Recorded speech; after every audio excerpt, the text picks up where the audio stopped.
Iniciamos hoy un nuevo ciclo sobre la reina Isabel I de Inglaterra.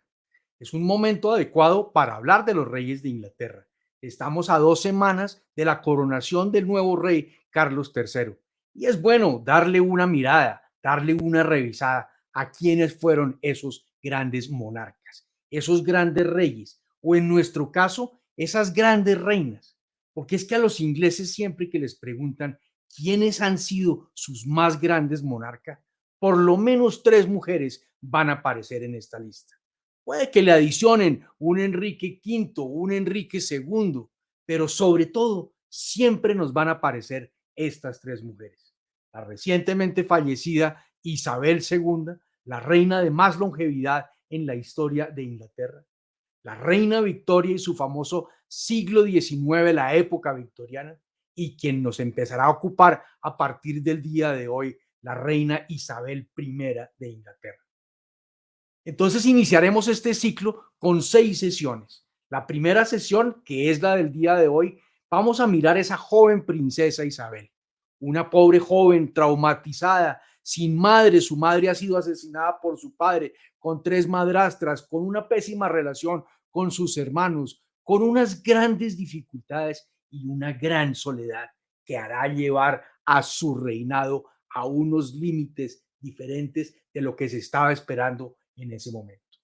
En segundo lugar, vamos a ver la Inglaterra isabelina. A mí me gusta poner las cosas en contexto. No es la vida de Isabel, nos interesa la vida de Isabel I, reina de Inglaterra, pero nos interesa su época también.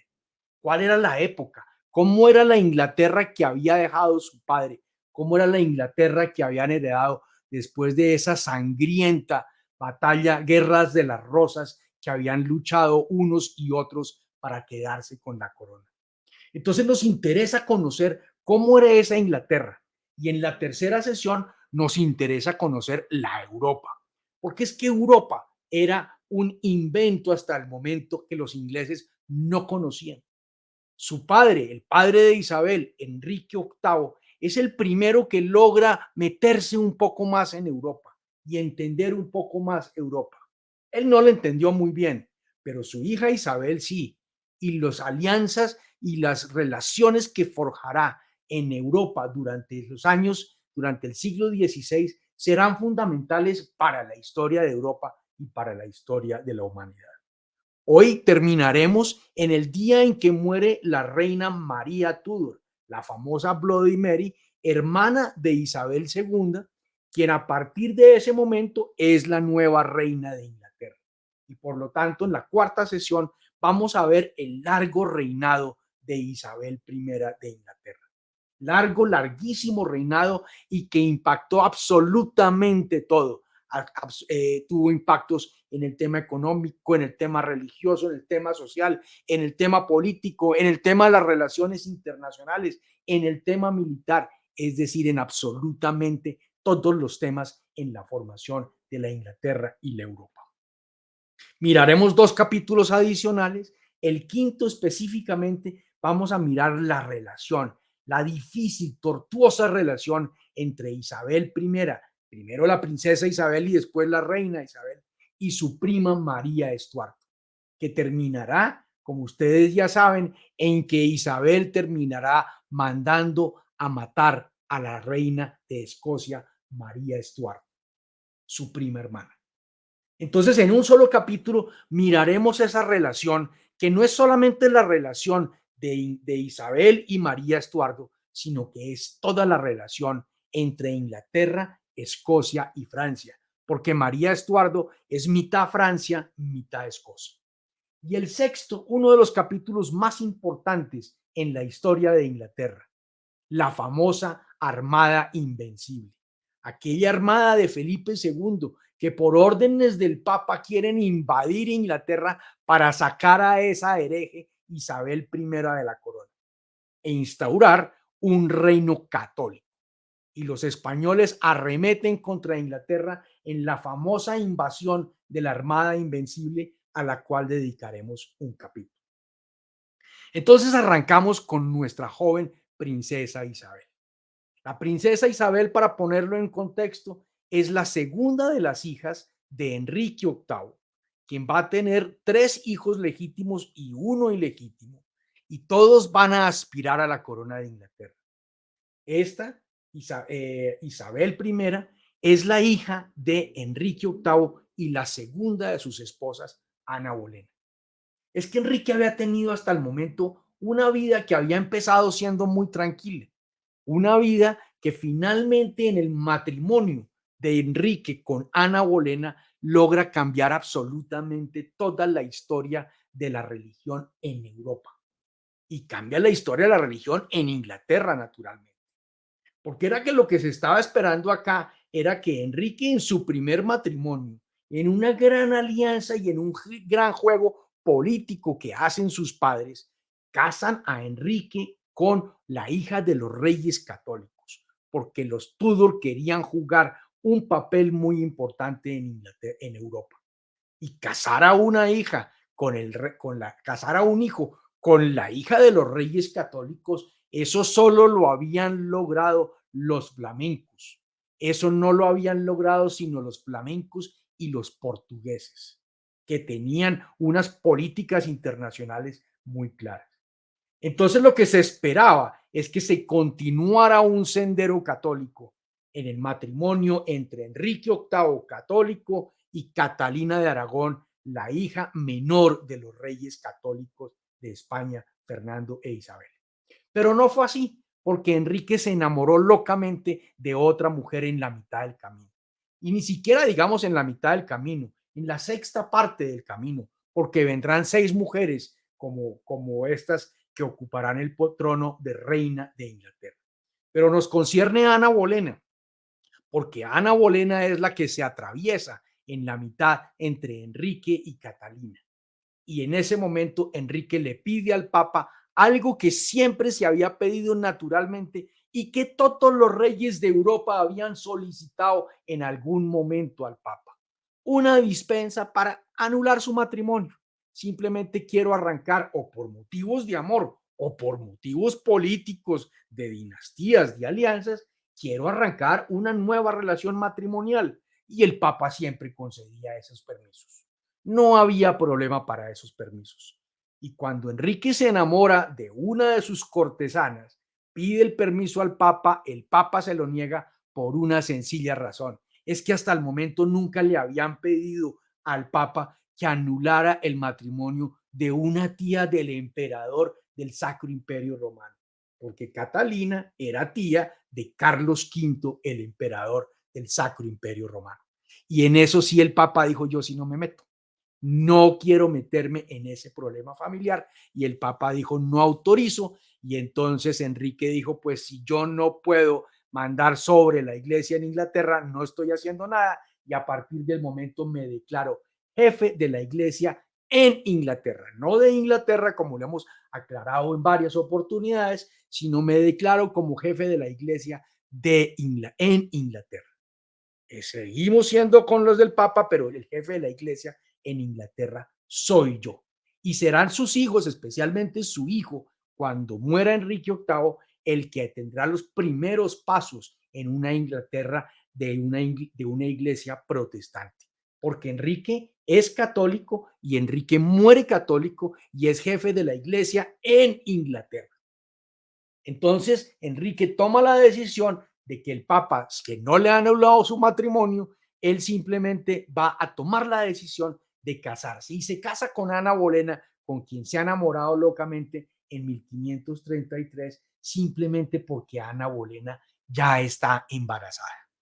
Y a los pocos días la va a coronar como reina de Inglaterra y a los pocos meses, no se habían cumplido los 9 meses del matrimonio, van a ser nuestro personaje, quien estamos hablando en este momento, que es Isabel Tudor, la futura reina Isabel I de Inglaterra, uno de los monarcas de las reinas más apreciadas por todos los ingleses. Pero no va a ser la primera, no va a ser la primera en la línea de sucesión al trono, porque antes de ella está su hermana Lady María. Y Lady Mary, la famosa que será más adelante, la Bloody Mary, María Tudor, María Bloody Mary. Lady Mary es la hija que hemos mencionado de Enrique y Catalina de Aragón. En ese matrimonio que, como decimos, arranca muy bien y que Enrique se va a Francia a mejorar las relaciones con Francia. Digamos que a entenderlas, porque Enrique no sabía, pero Enrique quería imitar al rey de Francia, Francisco I.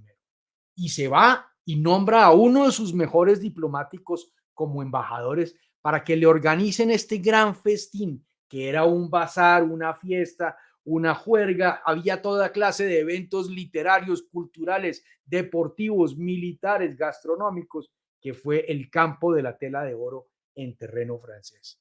Y su embajador en Francia era en ese momento uno de sus grandes cortesanos, el señor Tomás Bolena, Tomás Bolín, en inglés diríamos, Tomás Bolena. Y tiene dos hijas que están con él allá. Una de ellas, María Bolena, a quien los franceses despreciaban y la llamaban la ramera inglesa, porque además su padre no tenía ningún escrúpulo y su padre no tenía ningún problema en que sus dos hijas tuvieran affairs, noviazgos, relaciones, cualquier tipo de cosas con toda la corte francesa, siempre y cuando a eso él le permitiera que le abrieran las puertas de la corte en París. Entonces nunca tuvo problema en esas relaciones y las niñas Bolena no eran propiamente consideradas como de cinco en conducta en ese momento en la corte en París. María Bolena es la primera que Enrique conoce y la conoce en ese momento en el campo de la tela de oro y Enrique queda fascinado con María Bolena, se enamora locamente de María Bolena y toma la decisión de hacer regresar a su embajador Tomás Bolena en París, de hacerlo regresar para que esté ella en la corte. Y María Bolena está absolutamente encantada con su nuevo affair con el rey de Inglaterra, hasta que un día Enrique conoce a la hermana de María Bolena, que es Ana Bolena. Y aquí queda más locamente enamorado. Y aquí es cuando empieza a buscar que el Papa le dé la concesión de la anulación del matrimonio. Y finalmente, como sabemos, Enrique tomó su decisión, se casó con ella, quedó embarazada y tuvo su hijo. Y para gran frustración de Enrique, ese hijo era una hija. Y era la segunda, porque ya tenía a María, hija de Catalina de Aragón, y ahora va a tener una segunda princesa, Isabel, hija de Ana Bolena. Y en ese momento se pensaba que quien otorgaba, que quien ponía el sexo en los hijos de los hijos era la madre y no el padre. Y entonces Enrique empieza a presionar sobre Ana Bolena y Ana Bolena empieza a cometer todo tipo de locuras para poder quedar embarazada.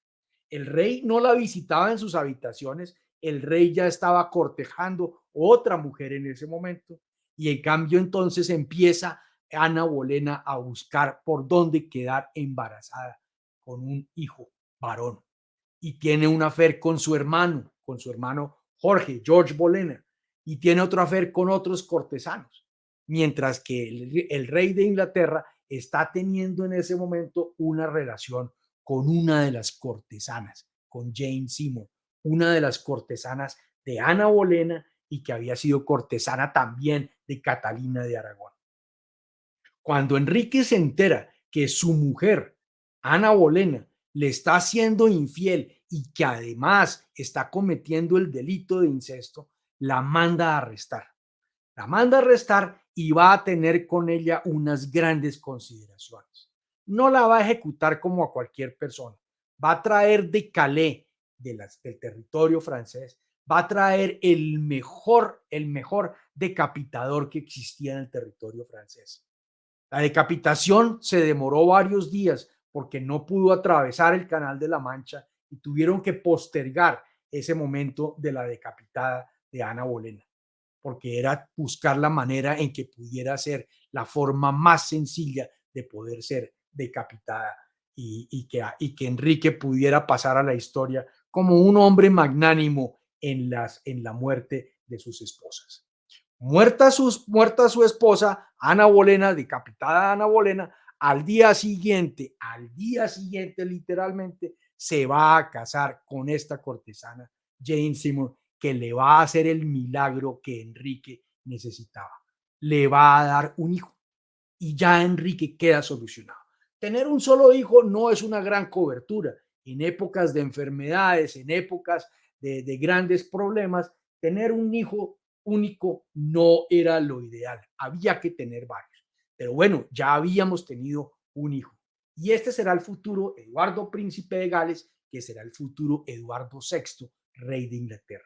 Teníamos entonces tres príncipes, dos princesas y un príncipe. María la primera, Isabel la segunda y después vamos a tener a Eduardo. La reina había cumplido su trabajo y en el momento del parto la reina muere. Jane Seymour va a morir en ese momento, pero el rey queda tranquilo porque ya había hecho su tarea y luego va a conseguir otras tres mujeres para completar las seis esposas de Enrique VIII y vamos a tener un terrible matrimonio con Ana de Cleves, otro matrimonio que no funciona con Catherine Howard. Ana de Cleves la va a divorciar literalmente por fea, ese es el argumento que tiene. Catherine Howard por brincona, porque a Catherine Howard estaba haciéndole infiel y estaba traicionándola con otras cosas. Y finalmente su última esposa, Catherine Parr, que tendrá un papel importantísimo en las relaciones. Porque Catherine Parr va a ser la mujer que le cambie la visión a Enrique VIII sobre la sucesión a la corona. Enrique había dicho, mis dos hijas son bastardas. Esos dos matrimonios no existieron. Luego, por lo tanto, no solamente son bastardas, sino que además no tienen línea en la sucesión, no tienen un orden en la sucesión a la corona de Inglaterra. Y Catherine Parr va a ser una gran amiga de sus tres hijos de su marido, no de ella, sino de los tres hijos de su marido, y los va a traer a vivir juntos, a que se eduquen con ella, con las cosas buenas y las cosas malas que eso tenía, y va a hacer que Enrique cambie las actas de sucesión en 1543 para incorporarlas a ella en la orden de sucesión a la corona de Inglaterra en el momento en que fuera a morir Enrique VIII. ¿Cuál era la situación? Los Tudor, que eran reyes en Inglaterra, habían hecho, digamos que una pirueta para tratar de quedarse con la parte de Escocia que dominaban los Estuardo. Margarita, la hermana mayor del rey Enrique VIII, la van a casar con Jacobo IV Tudor.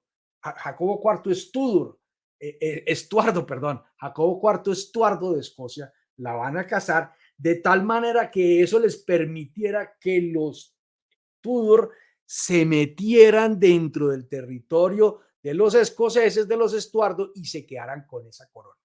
Y como sabemos, fue al revés, porque el producto de este matrimonio va a ser Jacobo V, rey de Escocia, que es mitad inglés y mitad escocés, y se va a casar con una francesa, María de Guisa, y tendrá una hija que vamos a dejar quieto en este momento, que es María Estuardo. Pero María Estuardo es en este momento mitad francesa o tiene una tercera parte francesa, una tercera parte inglesa y una tercera parte escocesa. Tiene todo lo más importante en este lado.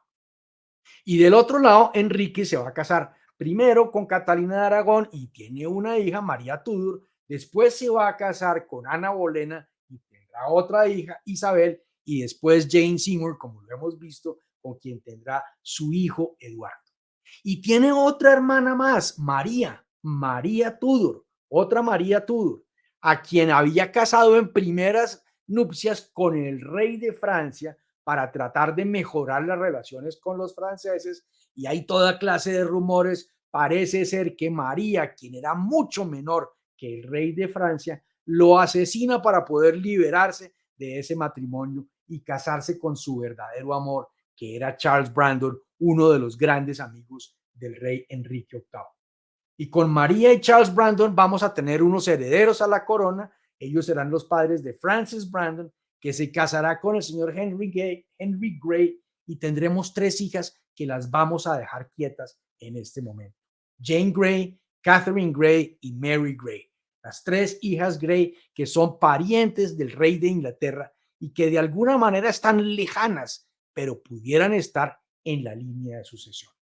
Entonces, las actas de sucesión en 1543, lo que va a proponer Enrique es que primero tengamos heredero, el primero en la orden de sucesión va a ser su hijo Eduardo, segundo va a ser su hija María Tudor, por orden de edad, y tercero Isabel. Y en cuarto lugar, y aquí es donde van a empezar los problemas, en cuarto lugar debería haber estado María Estuardo, que era la descendiente de su hermana mayor. Y sin embargo, con tal de que los Estuardo no entraran al reino, entonces va a dejar que en el orden 4, 5 y 6 sean sus sobrinas Jane Grey, Catherine Grey y Mary Grey. Esa es la decisión que toma y deja simplemente en el último lugar a María Stuart. Situación que a los escoceses no les gustó, situación que siempre reclamaron y que lo vamos a ver específicamente en el capítulo en que miremos las relaciones entre María Estuardo e Isabel I de Inglaterra. María e Isabel siempre fueron muy agradecidas con Catherine Parr por lo que había hecho. Catherine Parr se la jugó con Enrique VIII, le hizo cambiar el orden de sucesión y de los primeros textos que se conoce escritos por la reina, por la princesa Isabel a la reina Catherine Parr. Es este texto que se salvó de un incendio y se salvó solamente un pedazo, pero es esta carta que dice: Señora, el cariño que habéis probado en desear que se me permitiese estar con vos en la corte y pedírselo al rey mi padre con tanto fervor es prueba de vuestra bondad. Recordemos que la princesa tiene 10 años.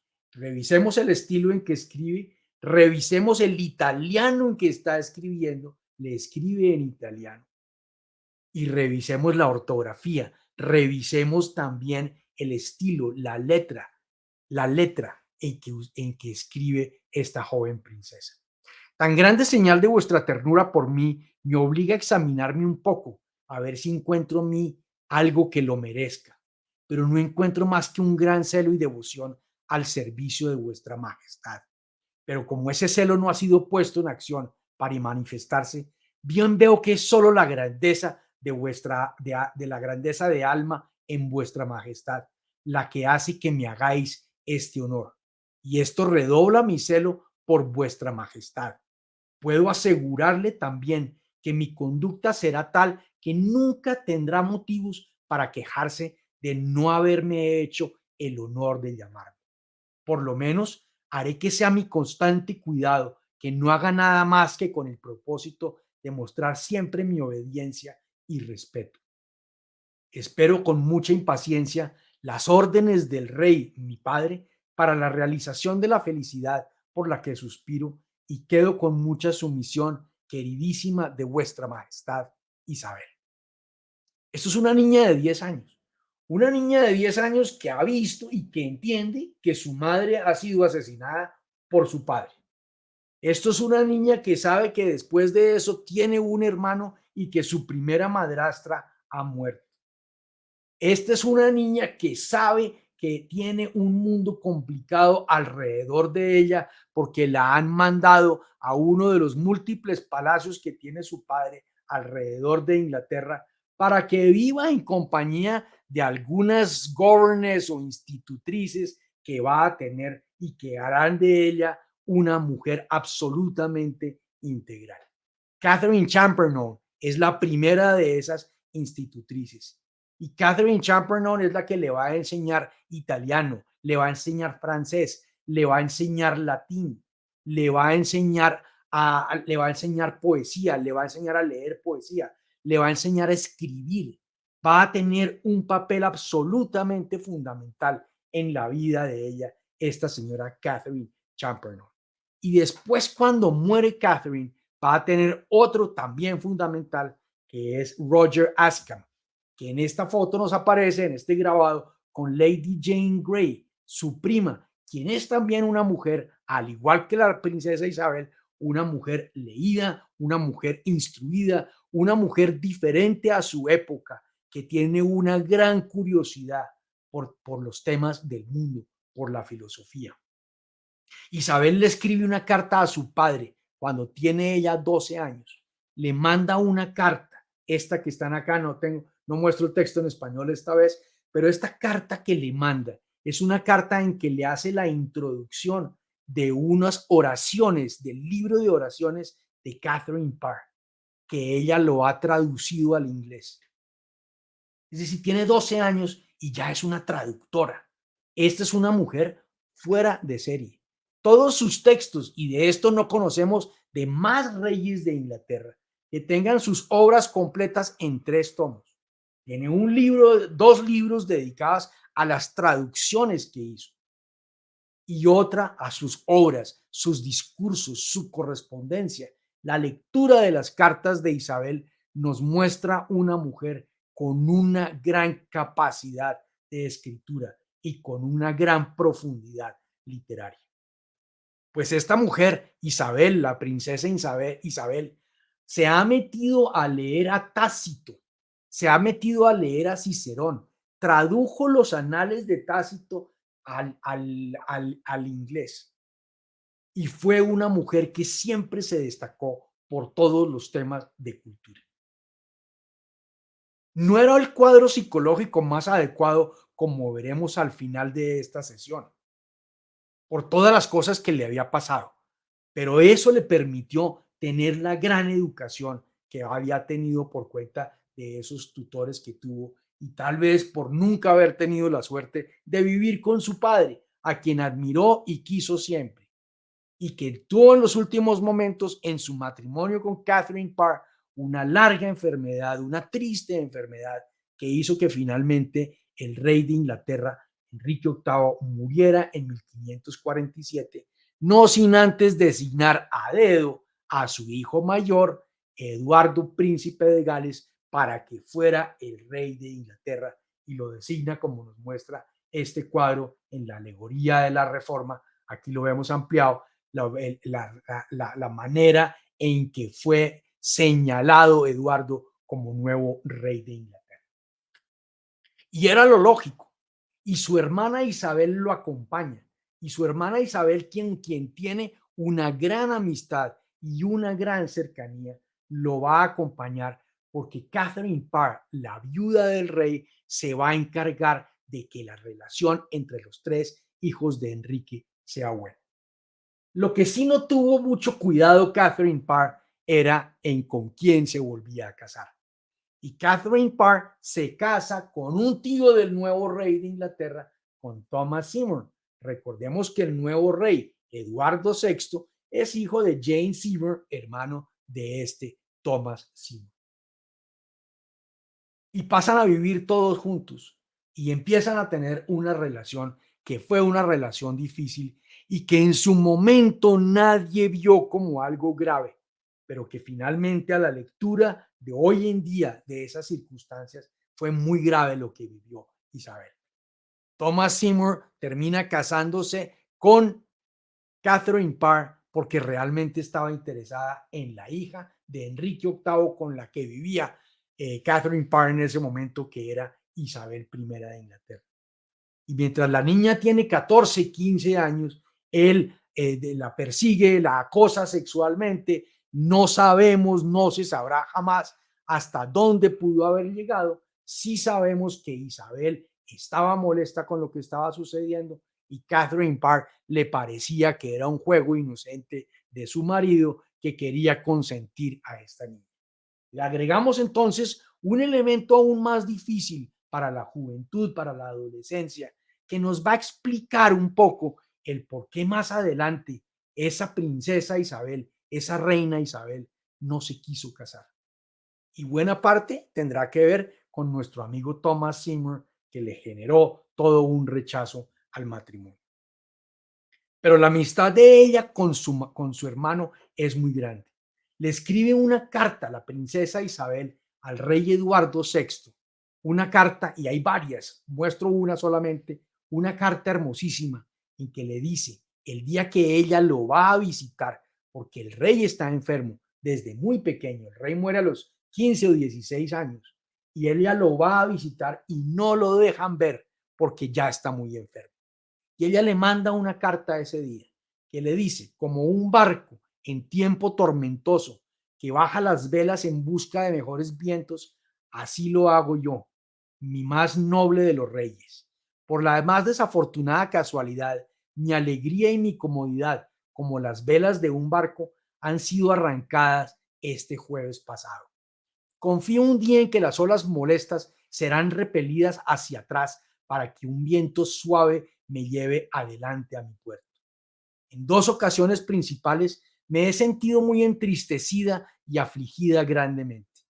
Uno, por dudar de la salud de su majestad, y otro, por todos mis largos viajes me fui sin lo que vine a buscar.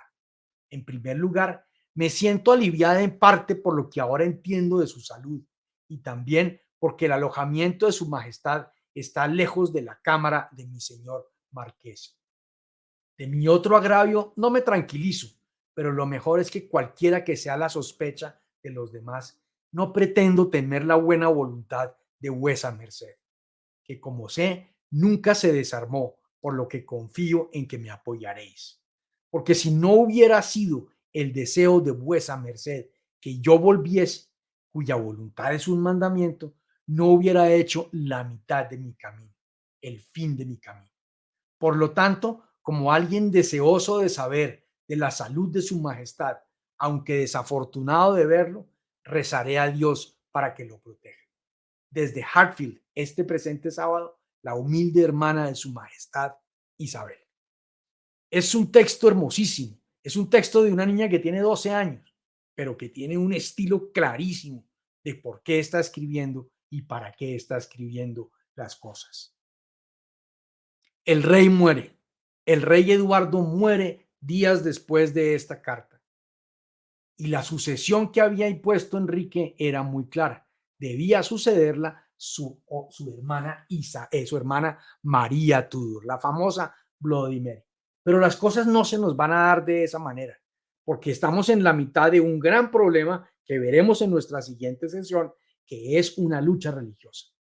Una lucha religiosa que había dividido a Europa, especialmente a Europa más que a Inglaterra, entre una religión nueva y una religión vieja. Una religión católica que llamaban la religión papista, porque lo que menos les gustaba a todos era la figura del Papa.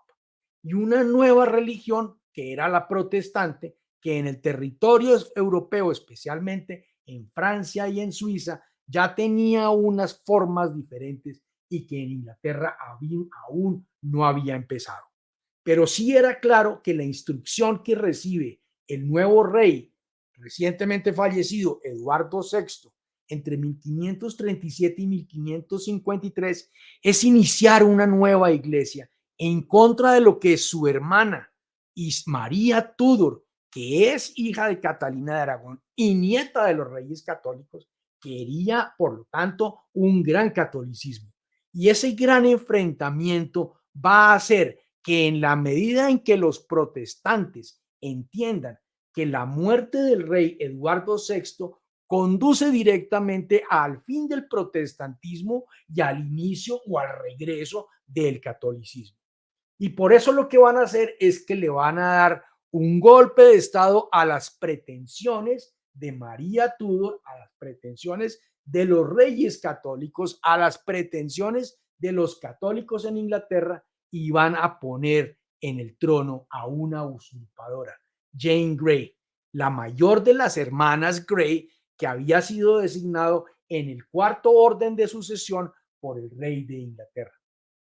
Y la van a poner. Y Jane Grey es una mujer tan espectacular como Isabel I. Jane Grey es una mujer estudiada. Jane Grey es una mujer que lee, es una mujer que lee filosofía, es una mujer que habla italiano, francés, alemán. Jane Grey es una mujer absolutamente sensacional, que sin embargo no logra mantener las fuerzas de todos los protestantes y duró solamente 9 días en el trono de Inglaterra, porque mientras tanto los católicos con la joven María Tudor al mando logran entrar, armar unas fuerzas y por lo tanto logran derrocar a esta reina de los 9 días, Lady Jane Grey.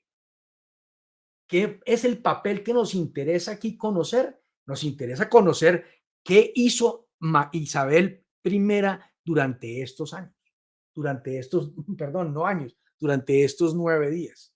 Es evidente que a ella la buscaron durante esos 9 días para que apoyara a su hermana, pero tal vez no hubo el suficiente tiempo. En 9 días es muy poco el terreno que se podía recorrer para poder mandar mensajeros de un lado al otro.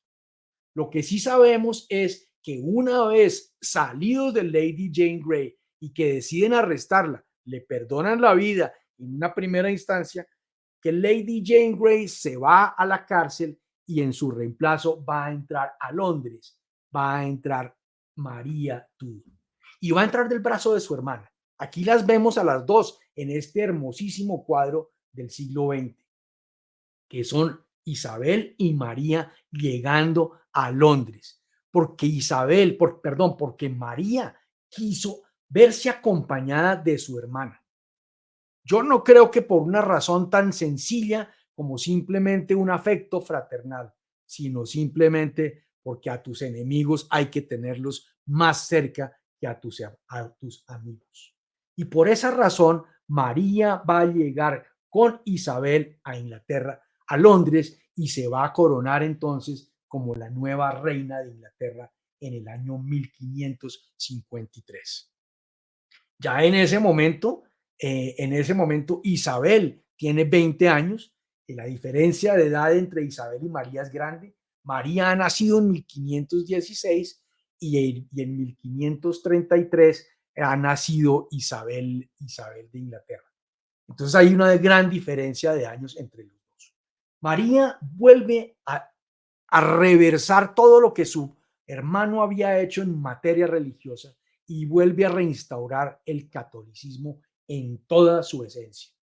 Y lo primero que va a hacer es casarse con su pariente Felipe, que en ese momento era Felipe de España y más adelante será el rey Felipe II de España. Y ese matrimonio no gustó a los ingleses. Y los ingleses se levantan en abierta rebelión contra la nueva reina de Inglaterra. Y se da lo que se conoció como la rebelión de Thomas Wyatt en 1554, que fue un señor que se levantó en contra de la reina, y hay unos grandes movimientos populares que piden que la reina abdique y que deje a su hermana Isabel en el trono. Naturalmente, las sospechas en esta primera rebelión de Thomas Wyatt caen sobre la hermana de la reina, sobre la princesa Isabel, quien en 1554 es arrestada por su hermana. Y lo que había iniciado como una muy buena relación entre Isabel y María rápidamente se deteriora. Isabel saca adelante su mejor estilo literario para enviarle una carta a la princesa Isabel, a la reina María Tudor, donde le dice: yo no tengo nada que ver, y del cual no vamos a leer toda la carta, pero sí por lo menos el último pedazo que da el texto completo acá. Ruego a Dios que persuasiones semejantes al mal no persuadan a una hermana contra la otra, y todo por eso han oído un informe falso y la verdad no se sabe. Por lo cual, una vez más, arrodillándome con humildad de corazón, porque no me es permitido doblar las rodillas de mi cuerpo, anhelo humildemente hablar con vuestra Alteza, lo cual no me atrevería a desear si no me supiera muy claro, como yo mismo sé más cierto. Y en cuanto al traidor Wyatt, tal vez me escriba una carta, pero a fe mía nunca recibí ninguna de él. Y en cuanto a la copia de la carta enviada al rey de Francia, ruego a Dios que me confunda eternamente si alguna vez le envié una palabra, un mensaje, una señal o una carta por cualquier medio, y esta verdad permanecerá hasta mi muerte. Sujeto fidelísima de vuestra Alteza, que ha sido desde el principio y será hasta mi fin, Isabel. Postdata, humildemente anhelo, pero solo una palabra de respuesta suya. El texto es hermosísimo, como todos los textos escritos por Isabel. A Isabel la están acusando en ese momento de conspirar con Wyatt. Isabel dice: yo no tengo nada que ver, no conozco a Wyatt, le falsificaron una carta, es posible que Wyatt sí le hubiera enviado una carta, pero eso no la hace culpable. Y le falsifican también y le hacen aparecer unas cartas enviadas al rey de Francia, donde le pide colaboración para salir para salir de la situación con la reina María. Después de esta conspiración de Wyatt, Lady Jane Grey, que estaba arrestada, la van a decapitar, la van a ejecutar en ese mismo año, 1554, y María empieza las reformas aún más agresivas desde el punto de vista religioso. Dicen que fue tan bárbara la matanza que hizo de protestantes que se dice que se inventó un sistema de cocción, un sistema de llevar a los protestantes a la hoguera que hacía que su sufrimiento perdurara, que el sufrimiento fuera más largo y que los dolores que tuvieran al estar dentro de la hoguera perduraran. Y ese fue el tipo de reformas religiosas que hizo María en ese momento para regresar al catolicismo en Inglaterra, hasta que finalmente María, que ha tratado de quedar embarazada con el ausente Felipe II, que pocas veces visitó Inglaterra, y ella tuvo una gran cantidad de embarazos que no existieron, pero se los inventaba para justificar su posición, finalmente va a morir de un cáncer de estómago en 1558. Y tenemos entonces en ese momento que va a llegar la que no se pensaba que jamás llegaría al trono de Inglaterra, Isabel, la joven princesa Isabel. Protestante no era todavía, no tenía una visión sobre la religión. Veremos en la siguiente sesión cómo los campos estaban muy marcados tanto en Inglaterra como en Europa, pero especialmente en Inglaterra faltaban unas grandes definiciones e Isabel aportará algo de aquí en adelante con su conocimiento de lo que será la religión en Inglaterra, que no será la religión protestante de Calvino ni la de Lutero, sino una religión para los ingleses, con una institución que los ingleses serán los que sean capaces de manejarlo. Aquí entonces termina esa juventud de la reina Isabel en las dos partes que la hemos dividido para después en nuestra cuarta sesión hablar del periodo después de su coronación. Y vamos a tener entonces en las siguientes sesiones un análisis de lo que era la Inglaterra que recibía Isabel y la Europa que recibía